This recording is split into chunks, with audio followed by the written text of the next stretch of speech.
യുകെയിൽ ഏറ്റവും കൂടുതൽ non domicile status നിലനിർത്തുന്നത് ഇന്ത്യക്കാരാണ്. നോൺ ഡൊമസൈൽ സ്റ്റാറ്റസ് പ്രകാരം യുകെയിലെ ഇംഗത്തിന് ടാക്സ് കൊടുക്കുകയും യുകെയുടെ പുറത്ത് ഇന്ത്യയിലോ മറ്റു രാജ്യങ്ങളിൽ ഉള്ള ഇംഗത്തിന് റെമിറ്റൻസ് ബേസിൽ ടാക്സ് കൊടുക്കാമായിരുന്നു.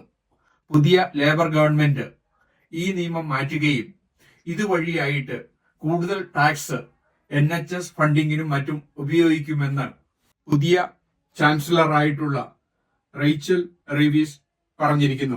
നോൺ ഡൊമസൈൽ സ്റ്റാറ്റസ് പ്രകാരം വിദേശ രാജ്യങ്ങളിൽ ഏൺ ചെയ്ത വരുമാനത്തിന് യുകെയിൽ താമസിക്കുന്നവർ ടാക്സ് കൊടുക്കേണ്ടി വരുന്നു. യുകെയിൽ താമസിക്കുന്ന എല്ലാ ഇന്ത്യക്കാരെയും ഇത് ബാധിക്കുകയും നാട്ടിലുള്ള വരുമാനത്തിനും നാട്ടിലെ സ്വത്തുക്കൾ വിറ്റുകിട്ടുന്ന വരുമാനത്തിനും യുകെയിൽ താമസിക്കുന്നവർ ടാക്സ് കൊടുക്കേണ്ടി വരുന്നു.